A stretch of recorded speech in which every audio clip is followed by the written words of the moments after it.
दोस्तों शुरू करते हैं आज के बाजार के साथ में। देखिए आज की सिचुएशन कुछ ऐसी है कि निफ्टी ने 129 पॉइंट्स यानी आधे परसेंट की तेजी के साथ में क्लोज किया है।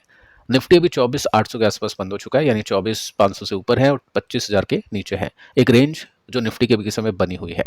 निफ्टी बैंक को देखते हैं, 200 पॉइंट्स का जंप। मिड कैप ने भी अच्छा परफॉर्म किया, 436 पॉइंट्स की तेजी के साथ में। स्मॉल कैप ने डिसेंट परफॉर्म किया 65 पॉइंट्स के जंप के साथ में। तो आज के दिन दोस्तों मार्केट के अंदर कुछ खास बड़ी तेजी मंदी देखने को नहीं मिली, कुछ बड़े मूव देखने को नहीं मिले, लेकिन फिर भी हम बोल सकते हैं कि मैक्सिमम जो कंपनीज है ना उनके स्टॉक्स आज एडवांस में यानी प्लस में आके बंद हो चुके हैं। तो इसी के साथ में आपके पोर्टफोलियो ने किस तरह से परफॉर्म किया, आप चाहे तो नीचे कमेंट करके बता सकते हैं। सेक्टर्स को देखते हैं तो आज के दिन हर एक सेक्टर हरे निशान में आके बंद हो चुका है। सबसे अच्छा परफॉर्म किया है निफ्टी रियल्टी ने, फार्मा सेक्टर ने, ऑटो सेक्टर ने और आईटी सेक्टर ने। सबसे कम तेजी दिखाई है निफ्टी बैंक ने और एफएमसीजी ने। अब देखिए निफ्टी के टेक्निकल्स के ऊपर आने से पहले मैं आपको बताना चाहूंगा एक न्यूज़ जिसकी वजह से आज के दिन इंडियन मार्केट संभले है। मैं संभले हैं इसलिए बोल रहा हूँ क्योंकि कल की सेलिंग आपने देखी होगी एफआईएस की, काफ़ी हैवीली माल बिछा था एफआईएस ने। आई थिंक 10,000 करोड़ के आसपास की बिकवाली एफआईएस ने की थी।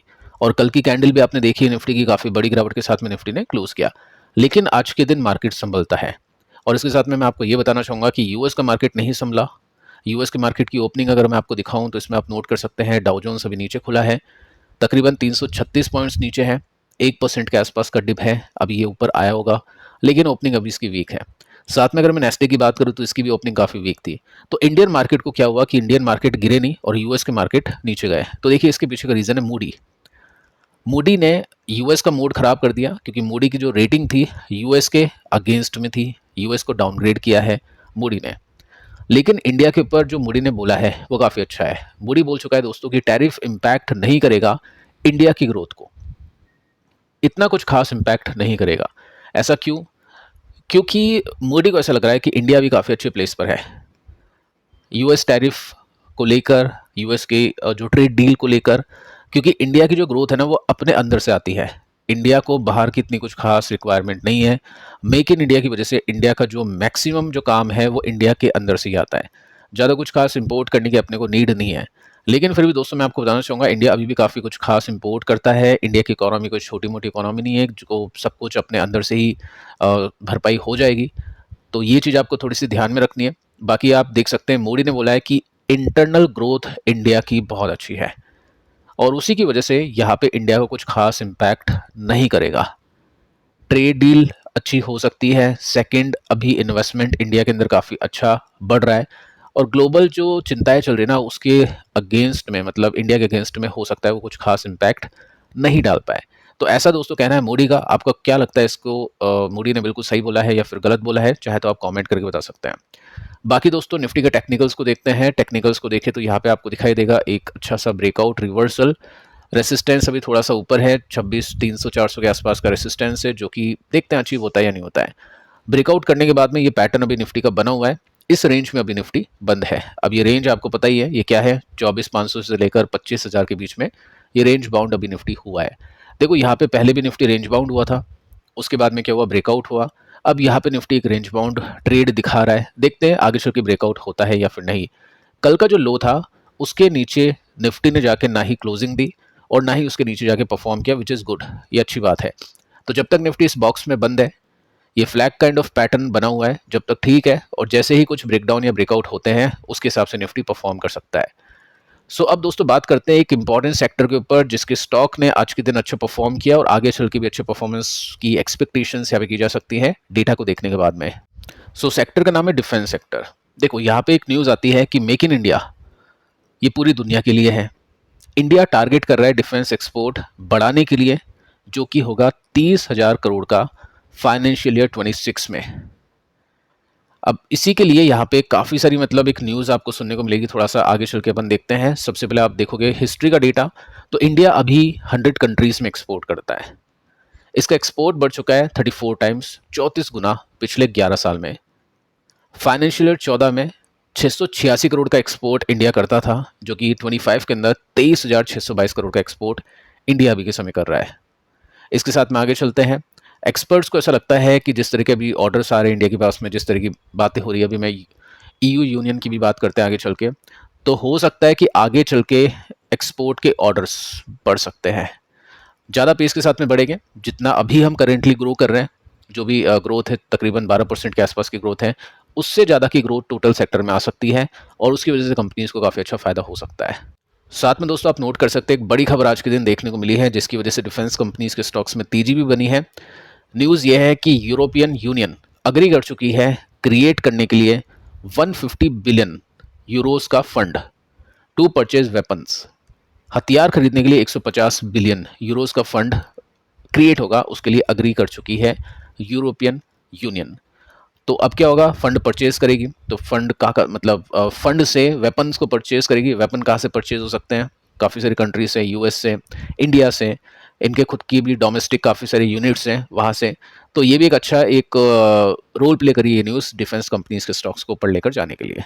तो डिफेंस कंपनीज में देखिए दोस्तों काफ़ी लोग कंफ्यूज थे कि क्या हो सकता है, आगे सेलिंग आएगी या फिर बाइंग आएगी, क्योंकि ऑलरेडी नीचे से काफ़ी ऊपर जा चुके हैं।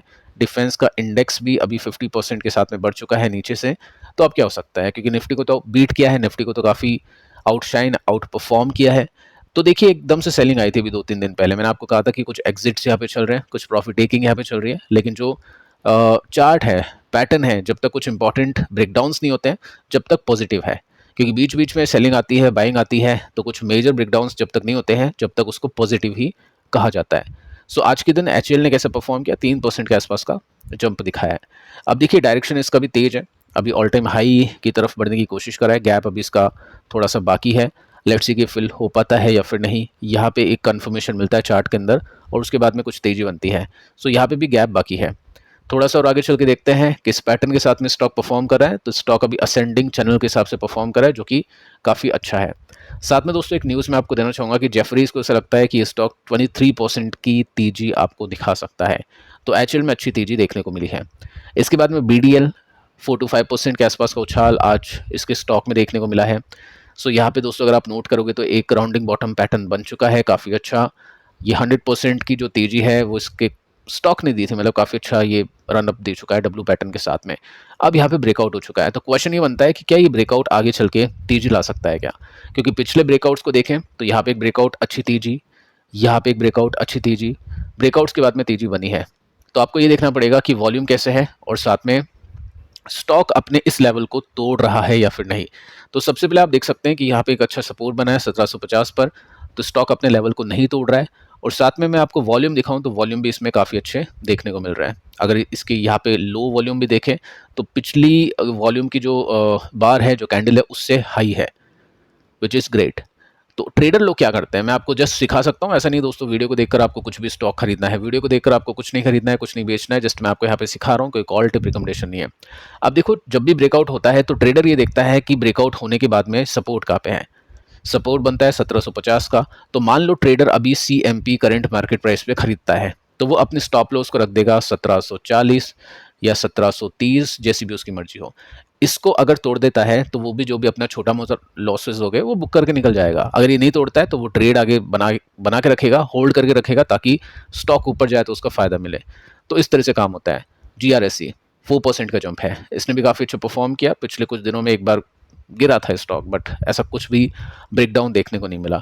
यहाँ पे राउंडिंग बॉटम पैटर्न का ब्रेकआउट होता है और ये पैटर्न अभी कंप्लीट होने की कोशिश में है। नंबर्स अच्छे आए थे इसमें और यहाँ पे वॉल्यूम्स भी काफ़ी अच्छे देखने को मिल जाते हैं। तो डिफेंस कंपनीज के स्टॉक्स अभी भी पॉजिटिव में है।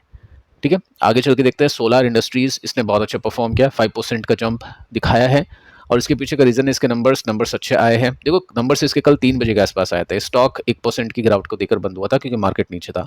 आज देखिए मूव इसका तो 5% के साथ में तेज है। तो ये भी स्टॉक है जो काफ़ी अच्छा परफॉर्म कर रहा है। साथ में दोस्तों यहाँ पे अगर मैं निफ्टी इंडिया डिफेंस के इंडेक्स की बात करूँ तो इंडेक्स कैसा परफॉर्म कर रहा है, उसका फंड कैसा परफॉर्म कर रहा है, तकरीबन बॉटम से 55% ऊपर ये आ चुका है। ठीक है, और यहाँ पे आप देखोगे तो इसके अंदर भी सेम काइंड ऑफ पैटर्न है, थोड़ी तेजी गिरावट, लेकिन डायरेक्शन अप है।